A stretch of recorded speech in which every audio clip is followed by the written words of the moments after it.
하나님 감사합니다. 우리의 기도를 들으신 하나님, 또 우리의 찬양을 통하여 영광 받으신 하나님, 이 시간 말씀을 통하여 은혜 받게 하여 주옵소서. 말씀을 통하여 깨달음 있게 하시고 또 그 말씀에 순종함으로 말씀이 실제 우리의 삶 속에 살아 역사하는 능력이 되게 하여 주옵소서. 예수님의 이름으로 기도하옵나이다. 아멘. 이 시간 하나님께서 우리에게 주시는 말씀은 구약성경 1035쪽 이사야 55장 6절, 7절, 2절 말씀을 우리 같이 봉독합니다.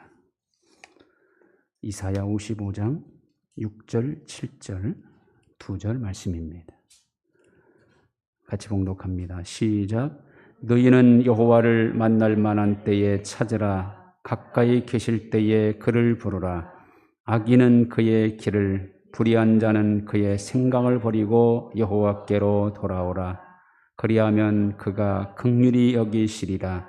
우리 하나님께로 돌아오라. 그가 너그럽게 용서하시리라. 아멘. A와 B라는 두 친구가 있었습니다. A라는 친구가 묻습니다. 너는 나를 위하여 목숨을 내놓을 수 있니? B 친구가 말합니다. 당연하지. 그러면 네 여자친구도 내게 줄 수가 있니? 너에게 꼭 필요한 사람이라면 내가 여자친구도 줄 수 있다. 그러자 친구에게 말합니다. 알았다. 참 고맙다. 그래서 친구 A는 친구 B의 여자친구와 결혼을 했습니다. 그러던 어느 날 잘 나가던 B는 사업이 망했습니다.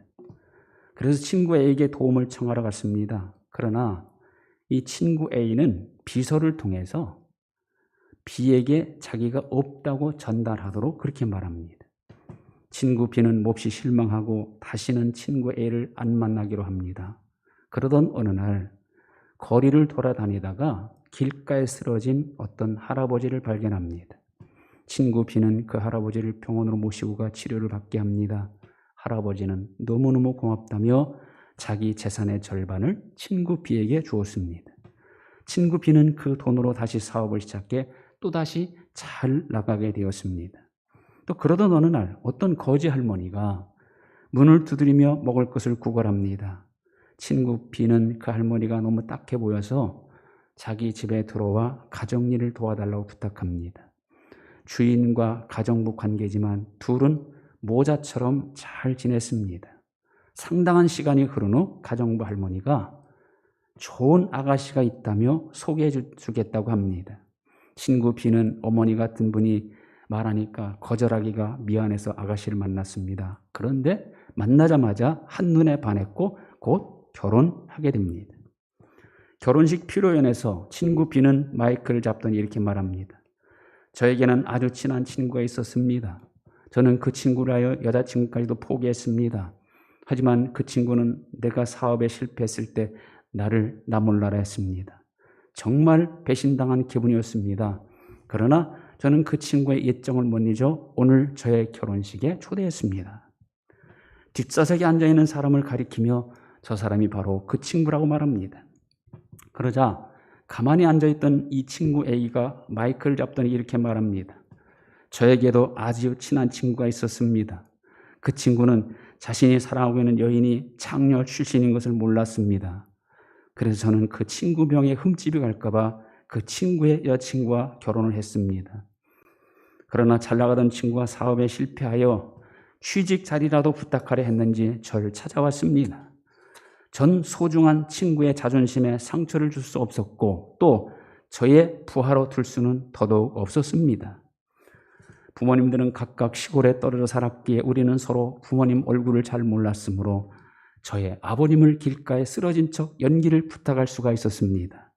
전 그 친구가 구해줄 것이라 믿었기 때문입니다. 그리고 내 재산의 절반을 아버지를 통하여 친구에게 주었습니다.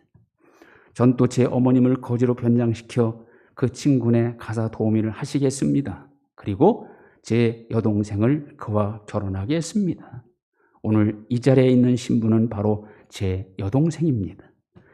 그 순간 우렁찬 박수 소리가 결혼식장에 울려 퍼졌고 모든 사람들의 진정한 우정에 감탄했습니다. 친하면 친할수록 유익을 주는 사람이 있는가 하면 오히려 해를 끼치는 사람이 있지요. 만나면 만날수록 좋은 사람, 기분 좋게 해주는 사람이 있는가 하면 만날수록 불편을 주는 사람도 있습니다. 사람과의 관계는 상대적이고 조건적인 게 많기 때문에 그럴 수밖에 없습니다. 그래서 사람 사귀는 일은 아주 조심스러운 일이죠. 그러나 누구에게나 친하면 친할수록 복이 되는 분이 있고 가까이만 할수록 은혜와 유익을 주시는 분이 있습니다. 그분은 바로 하나님이십니다. 하나님과 친밀해지는 일은 결코 손해보지 않습니다. 왜냐하면 하나님은 변치 않으시기 때문이죠. 우리가 연약할 때 오히려 독생자 예수 그리스도를 십자가에 죽게 하심으로 우리에 대한 사랑을 확증해 주신 분이 바로 하나님이시고, 우리가 부족하고 연약하고 실수가 많더라도 우리를 먼저 싫다고 떠나거나 버리지 아니하십니다. 자녀인 우리를 향해서는 모든 조건을 뛰어넘어서 인자와 긍휼을 베푸시는 아버지. 그러므로 이 하나님과 친밀해지는 일은 절대 손해보지 않고 반드시 가장 좋은 것으로 채워지는 복이 있습니다. 그래서 우리는 매일 무엇보다 이 하나님과 친밀해진 일에 최선을 다해야 합니다. 그것이요, 수지 맞는 신앙생활입니다. 하나님을 만나는 만큼 은혜 받을 수 있고 하나님을 가까이 하는 만큼 복을 받을 수 있습니다. 그래서 우리는 하나님을 부지런히 찾아야 하고, 그래서 하나님을 많이 만나야 합니다. 하나님을 부지런히 찾는 것이 열심히 있는 신앙생활이고, 하나님을 자주 만나는 것이 좋은 신앙인이 되는 확실한 길입니다. 그럼 하나님은 어떤 사람을 만나주십니까? 에레미야 29장에 보면 너희가 내게 부르짖으며 내게 와서 기도하면 내가 너희들의 기도를 들을 것이요 너희가 온 마음으로 나를 구하면 나를 찾을 것이요 나를 만나리라. 부르짖으며 기도하는 사람을 들어주시고 마음으로 구하고 찾는 사람을 만나주신답니다. 자, 오늘 말씀 6절에 보면 너희는 여호와를 만날 만한 때 찾으라, 가까이 계실 때 그를 부르라. 하나님을 찾는다는 것은 하나님을 부르는 것입니다. 하나님을 부르는 기도야말로 하나님께서 우리를 만나주시려고 열어놓으신 통로입니다. 기도라는 통로를 통해서 우리는 하나님을 만날 수 있고, 응답을 통해서 하나님은 우리에게 좋은 것을 주시는 분이에요. 그래서 기도하는 것이야말로 하나님을 찾는 방법입니다. 그런데 기도하기 전에 선행되어야 할 일이 있습니다. 그게 뭡니까? 오늘 7절 보면 악인은 그의 길을, 불의한 자는 그의 생각을 버리고 여호와께로 돌아오라. 그리하면 그가 긍휼히 여기시리라. 버릴 게 있다는 거예요. 뭘 버립니까? 악의 길을 버리고 불의한 생각을 버리고 기도하라는 겁니다. 악과 불의는 하나님과 우리 사이를 가로막는 장벽이기 때문에 이것이 있는 채로는요, 아무리 우리가 간절히 부르고 찾아도 하나님이 만나 주실 수 없습니다. 그 이유를 이사야 59장에서는 이렇게 밝히죠. 여호와의 손이 짧아 구원하지 못하심도 아니요 귀가 드나여 듣지 못하심도 아니라 오직 너희 죄악이 너희와 너희 하나님 사이를 갈라놓았고 너희 죄가 그의 얼굴을 가리어서 너희에게서 듣지 않으시게 함이니라. 하나님께 기도하기 전 먼저 하나님과 나 사이를 가로막고는 죄악, 불의를 버려야 한다는 겁니다. 그리고 또 중요한 것이 있습니다. 그것은 하나님께 귀를 기울이고 하나님 말씀을 듣는 겁니다. 그 앞에 이사야 55장 3절에 보면 너희는 귀를 기울이고 내게로 나와 들으라. 그리하면 너희 영혼이 살리라. 우리가 하나님을 만날 수 있는 방법은 첫째는 하나님께 기도하는 것이고, 둘째는 하나님께 귀를 기울이고 하나님 말씀을 듣는 것입니다. 그래서 기도와 말씀 들음, 이것이 우리가 하나님을 찾고 만나는 방법이죠. 그럼 하나님은 언제 찾아야 합니까? 하나님을 찾을 때는 언제이냐 그 말이죠. 첫째는 고난이 있을 때, 어려움이 있을 때, 풍랑 만났을 때 우리는 하나님을 찾아야 합니다. 우리 스스로의 능력과 노력으로 도저히 해결할 수 없는 문제를 만났을 때 그때야말로 하나님의 도우심이 절실히 필요한 때죠. 그러므로 하나님의 살아계심을 믿고 하나님이 역사의 주권자심을 믿는 사람이라면 당연히 하나님을 찾게 되어 있습니다. 이스라엘 민족이 금식하며 회개하기 위하여 미스베 광장에 모였습니다. 하필이면 그때 블레셋 군대가 쳐들어오지요. 전혀 준비되지 못한 상황에서 이스라엘 민족이 할 수 있는 일은 아무것도 없습니다. 그때 그들은 사무엘을 찾았고 사무엘에게 하나님께 쉬지 말고 부르짖어 달라고 부탁합니다. 그래서 사무엘은 번제를 드리며 기도하죠. 그랬더니 하나님 어떻게 응답하십니까? 사무엘이 번제를 드릴 때에 블레셋 사람이 이스라엘과 싸우려고 가까이 오매 그날에 여호와께서 블레셋 사람에게 큰 우레를 발하여 그들을 어지럽게 하시니 그들이 이스라엘 앞에 패한지라. 스스로 아무것도 할 수 없을 때 하나님을 찾았고 그때 하나님은 우레를 사용하여 블레셋을 패하게 하십니다. 예수님의 제자들이 갈릴리 호수 가운데로 갔을 때 큰 풍랑이 몰아쳐 배가 침몰하게 생겼습니다. 예수님은 배에서 주무시고 계십니다. 상황이 급박해지자 제자들은 예수님을 급히 깨우죠. 주여 우리가 죽게 되었나이다. 그러자 주님 일어나셔서 바람과 바다를 향해 명령하십니다. 잠잠하라 고요하라. 이 명령 앞에 바람이 그치고 바다가 잔잔해집니다. 하나님은 우리로 하여금 하나님을 찾으라고 풍랑을 사용하실 수도 있습니다. 하나님은 우리로 하여금 하나님의 도움을 더 간절히 구하라고 고난과 어려움이라는 환경을 사용하여 깨우쳐 주시기로 하시는 분입니다. 그러므로 어찌되었건 고난, 어려움, 풍랑 만났을 때는 지체할 것 없이 고민할 것 없이 하나님을 찾아야 합니다. 자녀인 우리의 부르짖음, 특히 자녀인 우리가 어려움과 고난에 처했을 때 부르짖음에 절대로 하나님은요 외면하거나 모른 척하지 못하시는 분이에요. 다른 것은 다 하시는 전능하신 하나님이신데 자녀인 우리의 부르짖음에 외면하지 못하시는 것이 하나님이 딱 한 가지 못하시는 일이야 그 말이죠. 유다왕 아사 100만의 세라 군대가 쳐들어왔고 그에게는 58만 명의 군사가 있습니다. 숫자로는 이미 승패는 결정난 거죠. 그러나 아사는 이 상황에서 아주 탁월한 선택을 합니다. 어떤 선택을 합니까? 아사가 그의 하나님 여호와께 부르짖어 이르되 여호와여 심히 강한 자와 약한 자 사이에는 주님밖에 도와줄 리가 없사오니 우리 하나님 여호와여 우리를 도우소서. 그는 하나님의 도우심을 선택했습니다. 결과는 이렇습니다. 여호와께서 구스 사람들을 아사와 유다 사람들 앞에서 치시니 구스 사람들이 도망하는지라. 하나님의 도우심을 선택한 결과는 완전한 승리입니다. 우리가 고난과 어려움에 처했을 때 하나님을 찾으면 하나님은 반드시 승리케 하시고 완전한 해결로 갚아주시는 겁니다. 두 번째는 언제 하나님 찾아야 합니까? 잘되고 형통할 때 찾아야 합니다. 사람은 참 간사하죠. 힘들고 어려울 때는 하나님이 도와주지 않으면 안 된다고 열심히 찾고 하나님께 잘 보이려고 애를 쓰다가도 잘되고 건강하고 형통할 때는 자기가 잘해서 잘 되는 일 착각하고 하나님의 도움이 없어도 될 것 같으니까 하나님을 찾지 않는 그런 경우가 많이 있어요.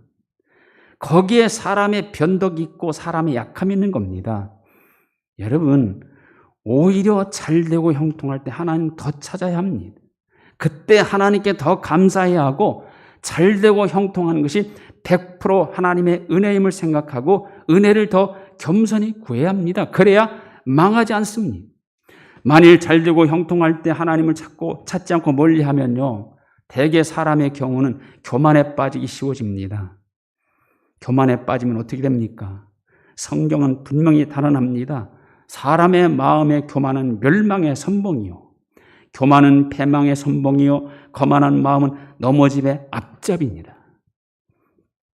유다왕 우시야가 16살에 왕이 됩니다. 나이도 어리고 할 수 있는 것이 없기 때문에 그는 그 당시 하나님의 묵시를 잘하는 스가랴라는 사람의 도움을 구합니다. 그래서 하나님을 열심히 찾습니다. 하나님을 찾는 동안에 하나님은 그를 형통하게 하십니다. 어느 정도 나이도 먹고 강성해지자 우시야가 변합니다. 이렇게 변하죠. 그가 강성해짐에 마음이 교만하여 악을 행하여 그의 하나님 여호와께 범죄하되, 그는 교만해졌어요. 교만은 악을 낳고 결국 하나님 앞에 범죄하게 됩니다. 심지어 그는 하나님께 드리는 제사까지 제사장을 무시하고 자기 마음대로 분향하다가 나병에 걸려 죽는 날까지 별궁에서 외롭게 살아야 했습니다. 잘 되었다고 형통하다고 교만하면 멸망의 선봉으로 나가는 거예요. 그때도 겸손해야 하고도 하나님 찾아야 합니다. 그래야 지속적인 은혜를 받을 수 있습니다. 하나님의 은혜는 한꺼번에 많이 받는 것도 중요하지만 그보다 더 중요한 것은요, 지속적으로 받는 것이 더 중요합니다. 왜냐하면 하나님의 은혜가 끊어지면 그 자체가 불행이에요.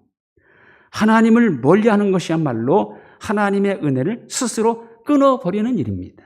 그러므로 잘되고 형통할 때 더 하나님을 찾고 가까이 해야 합니다. 그리고 하나님 언제 찾아야 합니까? 항상 지금 찾아야 합니다. 오늘 55장 6절, 너희는 여호와를 만나는 때 찾으라, 가까이 계실 때 그를 부르라, 이렇게 말씀하죠. 여호와를 만날 만한 때가 언제입니까? 바로 지금이에요. 하나님이 가까이 계실 때 언제입니까?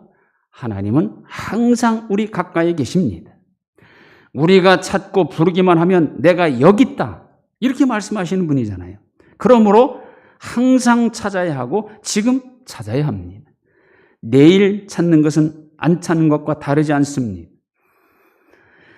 오늘 지금 찾아야 하고 항상 찾아야 합니다. 그것이 항상 살아계시고 항상 우리 곁에 계신 하나님답게 하나님을 믿는 거예요. 필요할 때만 찾는다, 이건 하나님을 이용하는 행위죠. 다음에 찾는다, 이건 지금 우리 곁에 계시는 하나님을 무시하는 행위입니다. 우리가 찾는 시간이 하나님을 만나는 시간이고 우리가 찾는 그곳이 하나님이 계시는 곳입니다. 언제나 하나님을 찾을 수 있고 어디서나 찾을 수 있기에 하나님은 가장 믿고 의지할 만한 분이죠. 우리의 어떤 상황도 바꾸실 수 있는 분이기 때문에 얼마든지 누구든지 하나님께 도움을 구할 수 있는 겁니다. 항상 하나님을 찾으며 사는 것, 그게 좋은 신앙이고 항상 하나님을 찾으며 사는 것, 그게 하나님과 교제하는 것입니다. 힘들고 어려울 때 더 간절히 하나님을 찾고 잘되고 형통할 때 더 겸손히 하나님을 찾아 감사하며, 그리고 항상 지금 하나님을 찾아서 항상 하나님과 교제하며 사는 좋은 신앙인들이 다 되시기를 주님의 이름으로 축원드립니다. 하나님 감사합니다. 지금이야말로 하나님을 찾아야 할 때이고 힘들고 어려울 때 간절히 하나님을 찾고 잘되고 형통할 때 더 겸손히 하나님을 찾아야 함을 오늘 말씀을 통해 깨닫습니다. 우리 성도들 언제나 변함없이 하나님을 찾고 만나는 일에 최선을 다하게 하여 주옵소서. 그래서 하나님께로부터 변함없는 사랑을 받고 지속적으로 은혜를 경험하는 온 성도들 되게 하여 주옵소서. 예수님의 이름으로 기도하옵나이다. 아멘. 우리 찬송 532장 1절 드리겠습니다.